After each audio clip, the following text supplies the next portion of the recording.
adult collectors, welcome back. David Eon here with another adult collector industry discussion. Today talking about Funko, more specifically Funko Pops. And this is a question, and the question of course is Funko Pop a fad and is it dying? I've been challenged by this question several times because I have talked about Funko Pops extensively in the past, primarily because for no other reason than Funko produces a lot of product. They are constantly churning product out, and it makes certain industry things very obvious, and so they're good to use as an example, as a talking point. For example, artificial demand.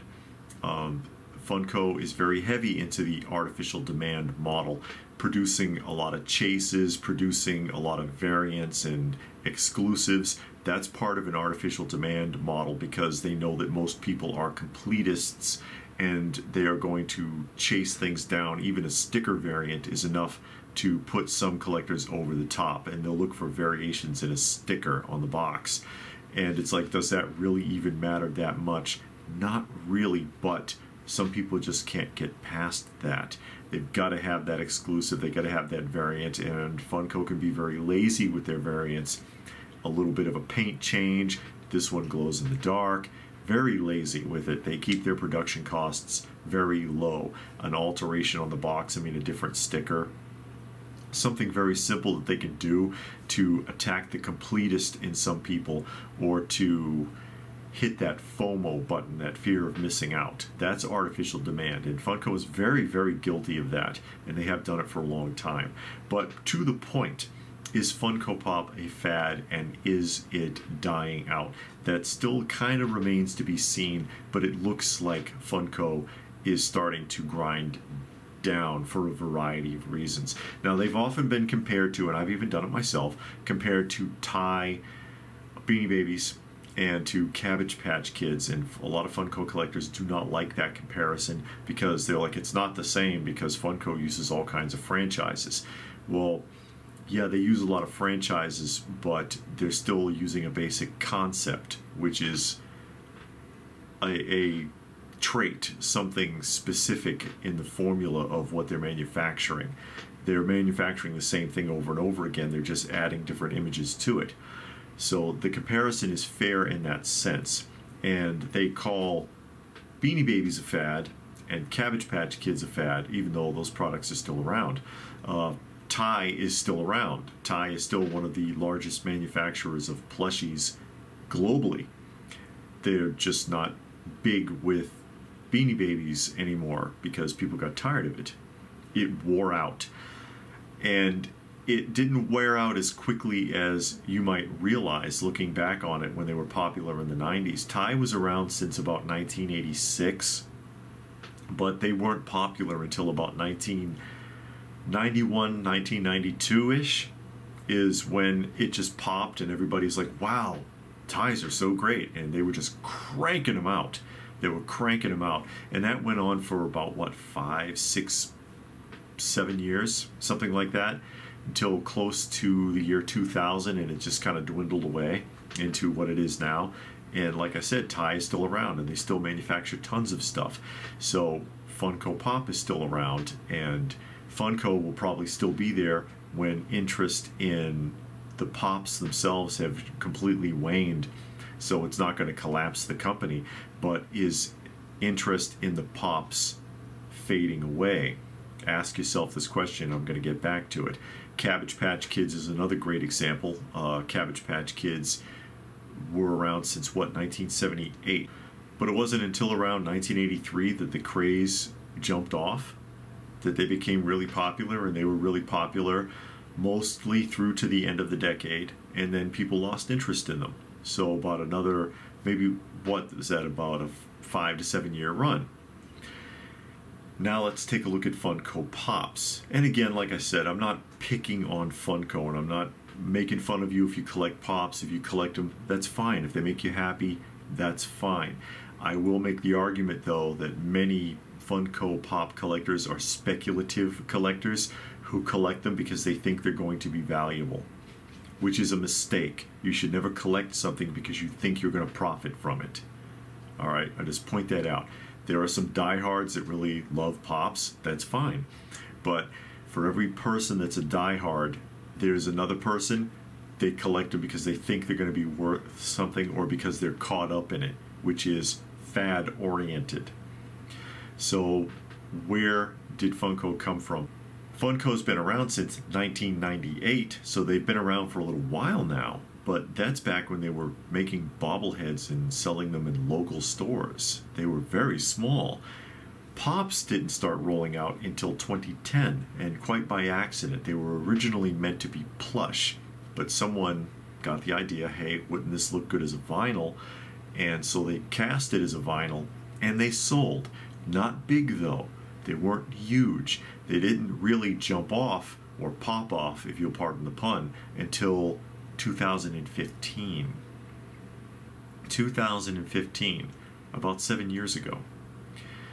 And that's why I talk about post and pre-mass production Funko, because the pre-mass production Funko, the stuff up to the year 2015, are the pieces that seem to hold their value. From the mass production days on, prices go up and down, and often a lot of it is hype pricing that drops after a few months when people lose interest.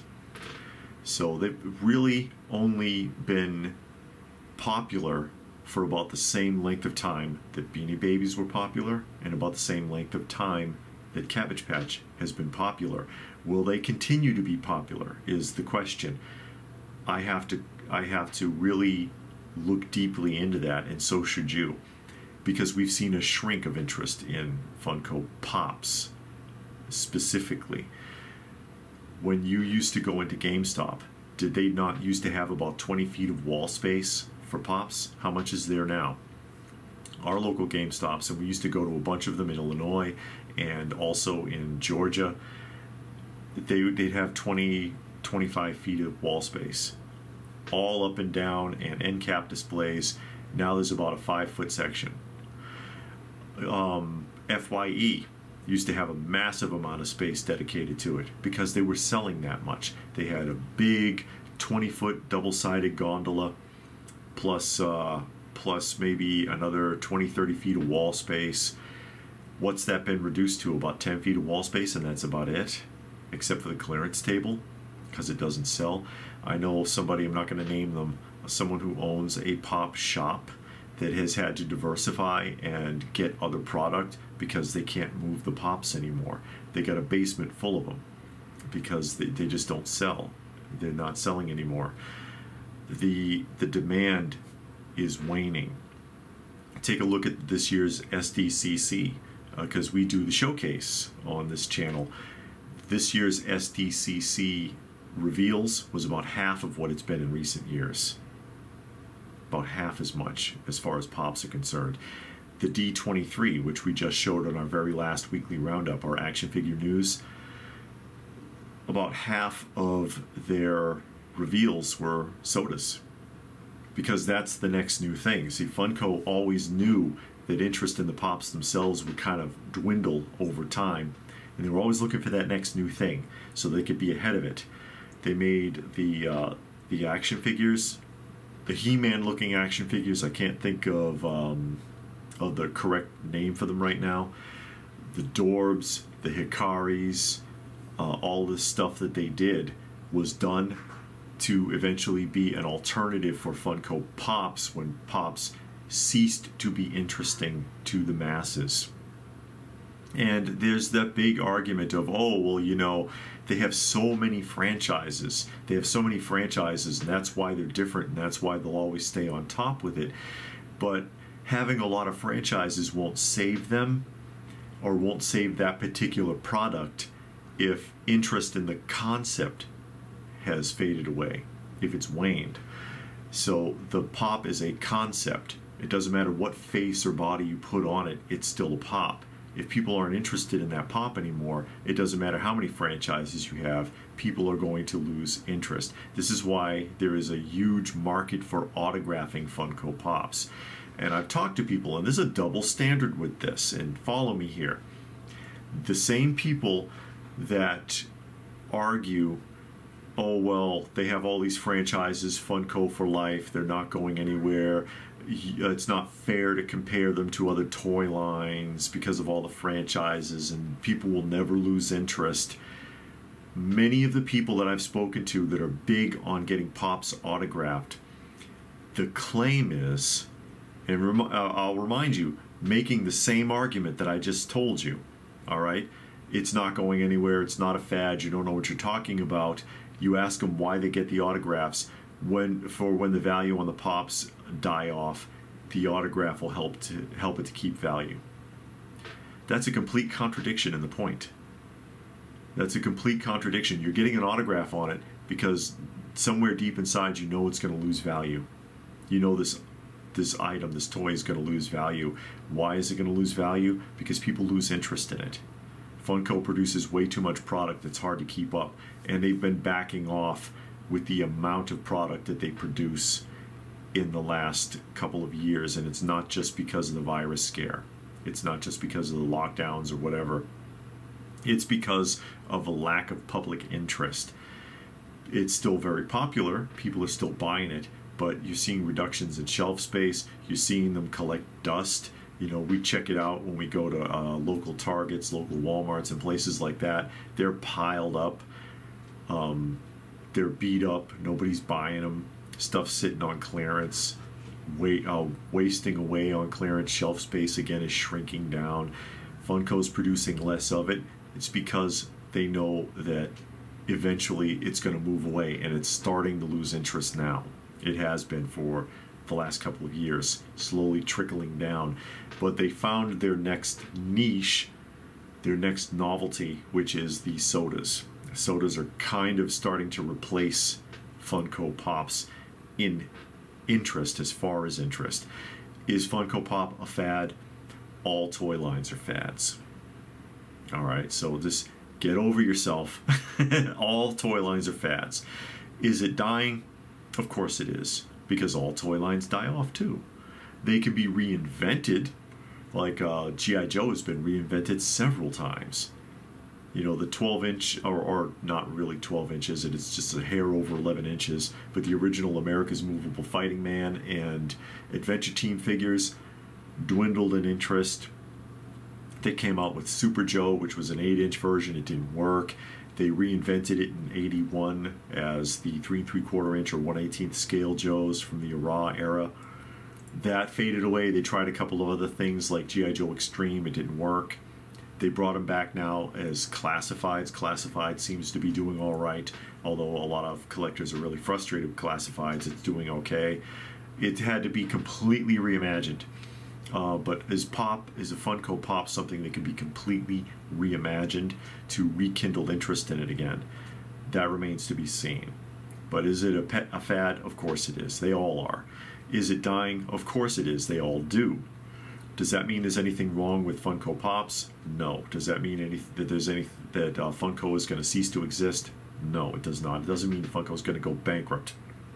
And odds are, if they were facing bankruptcy, another toy company would just buy them out. They'd end up under the Hasbro umbrella, or Disney would buy them, or something like that. So they'd still kind of be around. Anyway, I hope I made my point. I hope I didn't piss anybody off too much. Thoughts?